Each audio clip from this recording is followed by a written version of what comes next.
Bismillahirrahmanirrahim. Itulah yang menanti kita di kuburan. Rasulullah SAW menjelaskan tentang berbagai macam azab yang menanti sesuai dengan amalannya. Nabi pernah dapat nasihat dari Jibril alaihissalam. Jibril mengatakan kepada Rasul SAW, "Ya Muhammad, aish ma syi'ta, fa innaka mayyitun." Wahai Muhammad, hiduplah engkau semaumu. Engkau pasti mati. Berapa tahun engkau mau hidup, seperti apa engkau mau hidup, engkau pasti akan mati. Mau dengan gaya apapun, engkau pasti mati.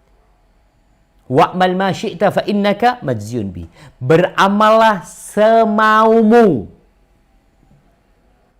Jadi kalau bicara orang, udah nggak usah ngurusin anak, silahkan antum mau beramal, silahkan. Allah nggak butuh sama amalan kita.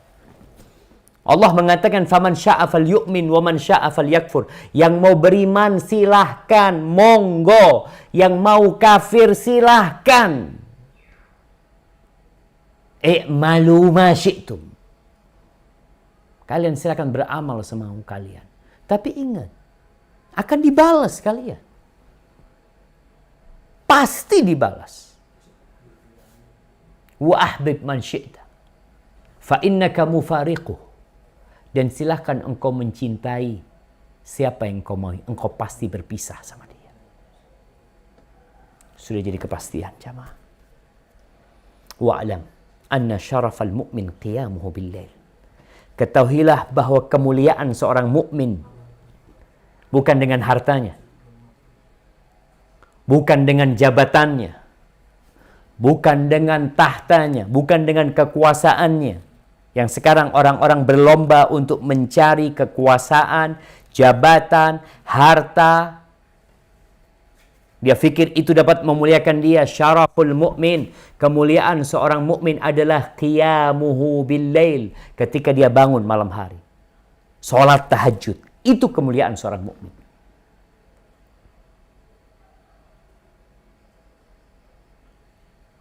Wa izzatahu istighna'uhu 'anil nas. Dan kehormatan dirinya ketika dia nggak butuh sama orang. Nggak ana sama Allah Subhanahu wa taala. Maka hati-hati dengan apa yang kita amalkan. Kita akan segera meninggalkan dunia. Yang terakhir jamaah, masih banyak pembahasan tentang malam pertama di kuburan. Ini ada malam pertama di kuburan yang Nabi ceritakan. Ketika perang Khaybar, di situ para sahabat mendapatkan harta rampasan perang, tapi bukan emas dan perak, tapi barang-barang, ya makanan, pakaian. Kemudian kita tuh berangkat ke sebuah lembah, tahu-tahu ada budak Nabi alaihi salatu wassalam yang namanya Rifa'ah ibn Zaid. Ketika Nabi turun di situ, budak Nabi itu lagi mindain barang-barang dari onta Rasul sallallahu alaihi wasallam. Tahu-tahu ada panah yang nyasar ke dia. Mati dia. Ada musuh yang mau manah, dia mati. Apa kata orang-orang? Hani'an lahu syahada. Ya Allah, enaknya mati syahid dia tuh. Mereka mati senang jemaah. Ya Allah, betapa bahagianya dia mati syahid. Ya Rasulullah, lalu apa kata Rasul SAW? Kalla, enggak. Kalian pikir dia sedang bersenang-senang nih? Nabi SAW, kalla, tidak seperti itu. Walladhi nafsu Muhammadin biyadih. Demi yang jiwa Muhammad berada di tangannya. Demi Allah Azza wa Jal. Inna syamlata la taltahibu alaihi nar. Sesungguhnya ada kain yang dia ambil dalam harta rampasan perang yang bukan bagian dia ambil, itu sekarang sedang membakar diri dia. Orang ketika itu ketakutan jamaah. Ini ngambil kain aja. Yang diharapkan dia mati syahid. Ternyata pakaian itu menjadi pembungkus dia di alam kubur sana, membakar dirinya. Orang pada ketakutan. Ada yang bawa tali sandal. Tali sandal, ada yang satu, ada yang dua. Lalu Rasul SAW mengatakan, asabtu yawma Khaybar Dia mengatakan, ya Rasulullah, ini aku dapat pada waktu Khaybar itu, ya ini belum dibagi, aku lihat, aku ambil Nabi SAW. Lalu Nabi SAW mengatakan, syirakun min nar, au syirakani min nar, tuh 2 tali sandal dari api, atau 1 tali sandal dari api. Itu yang menanti di kuburan. Maka hati-hati dengan apa yang kita makan, dengan apa yang kita ambil, dengan apa yang kita dapatkan. Semuanya bakal mendapatkan balasan, jemaah. Namun banyakkan manusia memang sibuk cari dunia, mabuk dunia, seakan-akan kematian itu tidak akan datang kepadanya. COVID-19 sekarang memberikan kepada kita pelajaran.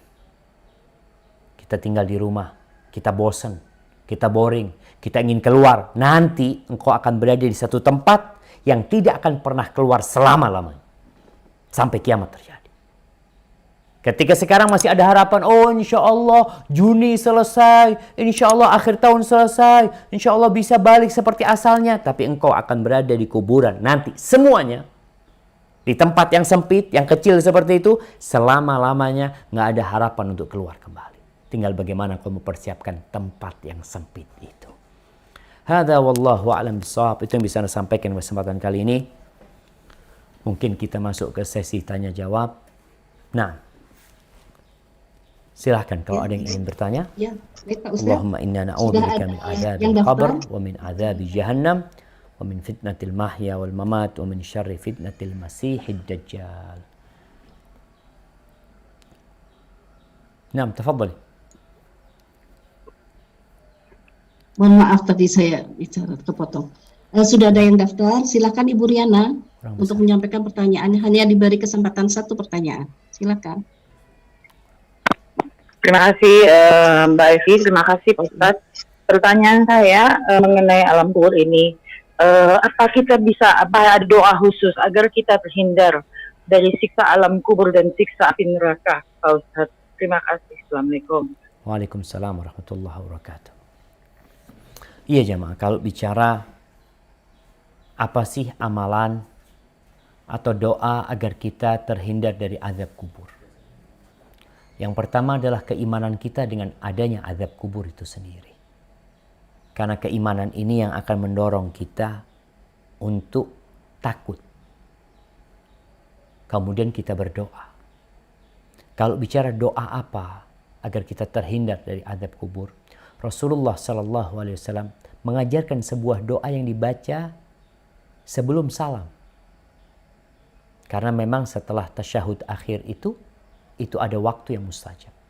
Beliau biasa membaca di situ mengatakan, Allahumma inni a'udzubika min adzabil qabr wa min adzabi jahannam wa min fitnatil mahya wal mamat wa min syarri fitnatil masiihid dajjal. Ya Allah, aku berlindung kepadamu dari azab kubur, dari azab jahannam, dari fitnah kehidupan dan kematian, dan dari fitnah al-masih dajjal.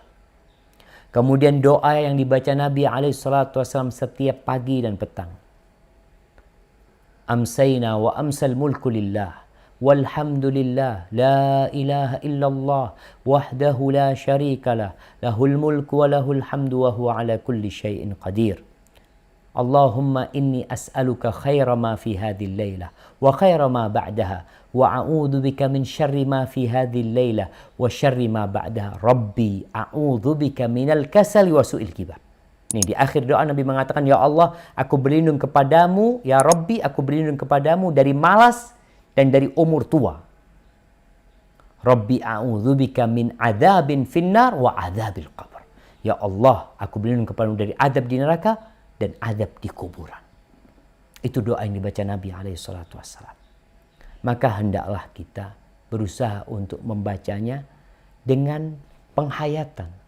Bukan sekedar wirid, kita baca itu tapi kita tidak menghayati doa tersebut. Kenapa? Karena kata Rasul SAW, la yastajibullah. Allah tidak mengabulkan doa dari hati yang lalai. Kemudian jamaah, buat kita nih, yang punya orang tua sudah meninggal dunia, mereka yang sudah berada di alam kubur, apa yang harus kita lakukan? Mohonkan ampun buat mereka.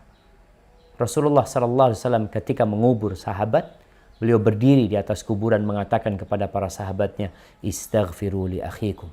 Mintakan ampun buat saudara kalian. Wasalullah lahu tathbit, dan mintakan kepada Allah agar diteguhkan karena dia sedang ditanya. Itu proses ditanyanya oleh malaikat Munkar dan Nakir.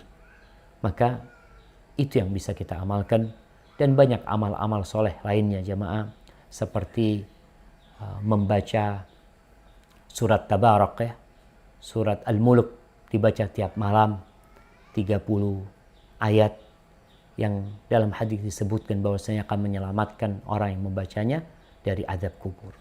Hada wallahu a'lam bissawab. Terima kasih banyak Pak Ustadz. Barakallah. Berikutnya silakan Ibu Irma Ahmad. Terima kasih Ibu Evi. Ya. Assalamualaikum warahmatullahi wabarakatuh Ustadz. Waalaikumsalam warahmatullahi wabarakatuh. Saya Irma Ahmad dari Jerman Ustadz. Mau Ahlan bertanya wasahlan. Ustadz.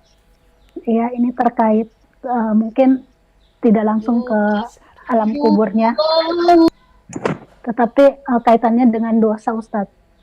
Jadi dari cerita tadi sahabat Nabi yang mengambil kain, padahal sebenarnya sebelumnya dia sudah berjihad, memiliki dosa yang banyak, tapi hanya kesalahan yang mencuri kain itu dan menjadi penyebab dia juga disiksa. Nah, bagaimana caranya Ustadz dengan misalnya seseorang yang punya dosa banyak, tapi dia juga punya dosa kebaikan, amal-amal kebaikan, apakah di dalam kubur itu tidak bisa membantu untuk memberikan syafaat, maksudnya memberikan pertolongan di alam kubur Ustadz. Terima kasih Ustadz, begitu aja. Barakallahu fikum. Naam jemaah. Iya. Kalau kita bicara orang yang punya amal soleh dan dia punya dosa, bukankah nanti akan ada penimbangan? Iya. Akan ada penimbangan nantinya. Di mana? Nanti di padang mahsyar. Di situ akan ada hitung-hitungan. Perhitungan di sana yang akan menunjukkan apakah dia lebih banyak amal solehnya atau amal keburukannya. Allah mengatakan فَأَمَّا مَنْ ثَقُلَتْ مَوَازِينُهُ فَهُوَ فِي عِيشَةٍ رَاضِيَةٍ. Tuh, yang lebih berat amal solehnya, maka dia akan berada dalam kehidupan yang mulia, kehidupan yang nikmat, yang penuh dengan kenyamanan di sana. Itu nanti akan ada penimbangan tersebut. Kalau pertanyaannya, ada dosa-dosa yang Allah akan azab. Kita di dunia jemaah, kita punya amal soleh, kita sholat, kita berpuasa, tapi kita sakit, kita kena musibah, kita bangkrut. Apa kata Nabi SAW? Ketika Allah Azza wa Jal mengatakan, Laisa bi amanikum, wala amani ahlil kitab. Man ya'mal su'an yujzabi. Bukan termasuk angan-angan kalian atau ahlul kitab. Urusan amal, balasan, pahala. Enggak, ingat. Man ya'mal su'an yujzabi. Barang siapa berbuat kejelekan, pasti dibalas. Pasti pembalasan itu ada. Makanya ketika ayat itu turun, Abu Bakar Siddiq merasa berat jemaah. Dia mengatakan, ya Rasulullah, kalau setiap dosa yang kita lakukan kita dibalas, kita akan binasa. Karena kita semua punya dosa. Lalu Rasul SAW menyebutkan balasannya. Apa balasannya? Awatamradun, bukankah kalian merasakan sakit? Ya, kecapean, kemudian kena duri. Semua itu jadi balasan buat dosa yang dilakukan. Tapi sekarang di alam kubur tersebut, jadi ada orang yang dosa-dosanya dibersihkan dengan musibah di dunia. Sehingga dia, alhamdulillah, udah dibalas tuh. Ada yang dibalas di alam kubur. Sehingga dia merasakan balasan dosa dia di alam kubur. Sehingga nanti ketika dibangkitkan di hari kiamat, udah selesai dia dosanya. sehingga dia tidak perlu masuk ke neraka lagi dengan dosa yang dia lakukan. Itu jadi pembersih dosa dia. Ada yang dengan ahwalu al-qiyamah, dengan yang terjadi di